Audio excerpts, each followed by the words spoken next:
కాంగ్రెస్ సర్కారు ప్రజలను మరోసారి మోసం చేసింది. సంక్షేమ పథకాల్లో అంతులేని తిరకాసు పెట్టింది. మండలంలో ఒక గ్రామానికే పథకాలు అమలు చేస్తామని చెప్పింది. ఇక ఇదే అంశానికి సంబంధించిన పూర్తి డీటెయిల్స్ మా ప్రతినిధి రవికాంత్ అందిస్తారు. రవికాంత్, చెప్పండి. రాష్ట్ర ప్రభుత్వానికి వ్యతిరేకంగా గ్రామ సభలో ప్రభుత్వాన్ని గట్టిగానే నిలదీస్తున్న సిచ్యువేషన్ మనం చూస్తున్నాం. లబ్ధిదారుల ఎంపికలో జాప్యం సంబంధించి ఏమంటున్నారు ప్రజలు అక్కడ?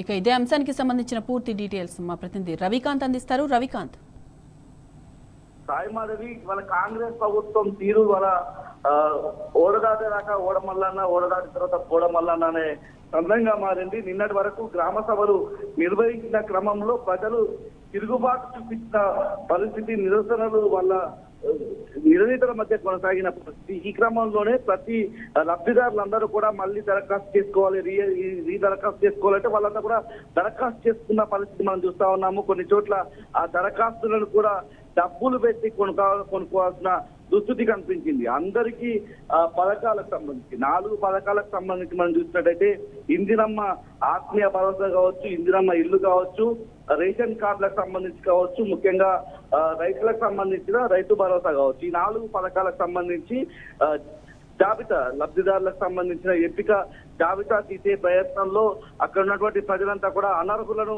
ప్రకటిస్తున్నారని నిలదీసిన పరిస్థితులు ఉమ్మడి వరంగల్ జిల్లా వ్యాప్తంగా అంతటా కనిపించిన దాఖలాలు మనం చూసాము. ఇవాళ ఏదైతే నిన్నటి వరకు ప్రజాపాలనకు సంబంధించిన గ్రామ సభలు ముగిసిన క్రమంలో ఇవాళ ఒక కొత్త స్టేట్మెంట్ కనిపిస్తా ఉంది.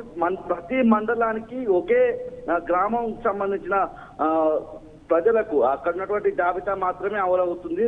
మొదటగా ఆ గ్రామాన్ని ఈ పథకాల అమలులో తీసుకుందామనే విధంగా ఒక ప్రకటన వినిపిస్తా ఉంది. ఈ ప్రకటన పట్ల ప్రజలంతా కూడా ఆగ్రహం వ్యక్తం చేస్తా ఉన్నారు. ఏ గ్రామాన్ని ఎంచుకుంటారనేటువంటి ఒక మీమాంసలో కూడా ప్రజలు ఉన్న పరిస్థితి మనం స్పష్టంగా చూస్తా ఉన్నాము. ముఖ్యంగా ఇందిరమ్మ ఇండ్లే కావచ్చు, రేషన్ కార్డులకు సంబంధించి అనేక దరఖాస్తులు వల్ల అందిన పక్షంలో కొంతమంది ఆవేదన వ్యక్తం చేశారు.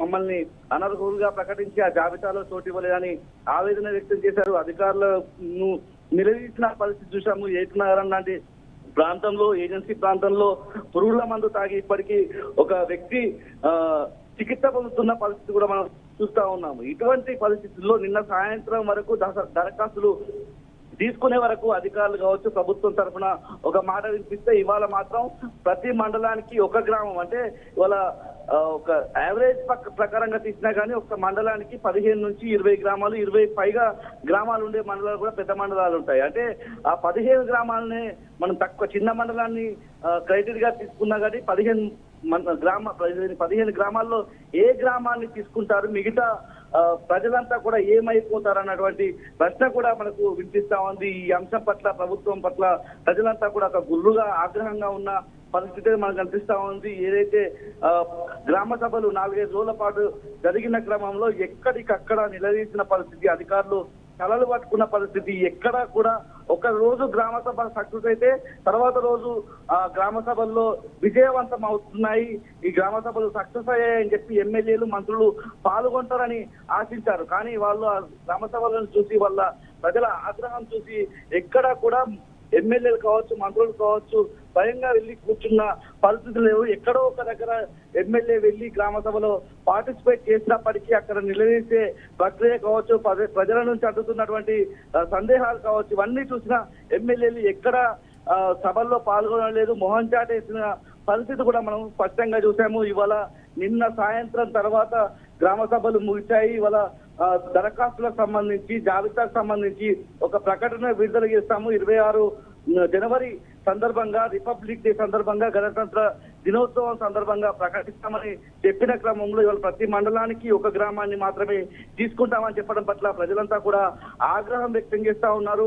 ఒక రిపబ్లిక్ డే సందర్భంగానే, అంటే రిపబ్లిక్ డే సందర్భంగా తమ గొంతులు నొక్కే ప్రయత్నం చేస్తా ఉన్నారు. తమ హక్కులను కాలరాసే ప్రయత్నం చేసే విధంగా కాంగ్రెస్ ప్రభుత్వం ముందుకెళ్తుందని చెప్పి ప్రజలంతా కూడా గ్రామాల్లో చర్చ అయితే చేస్తా ఉన్న పరిస్థితి ఏర్పడిన తర్వాత ఏదైతే ఆ మండలంలో ఏ గ్రామాన్ని తీస్తారని చూసిన తర్వాత మిగతా గ్రామ ప్రజలంతా కూడా ఆగ్రహము ఆందోళన వ్యక్తం చేసే పరిస్థితి కూడా తెలంగాణ వ్యాప్తంగా స్పష్టంగా కనిపిస్తా ఉంది. Right Ravikanth, thank you.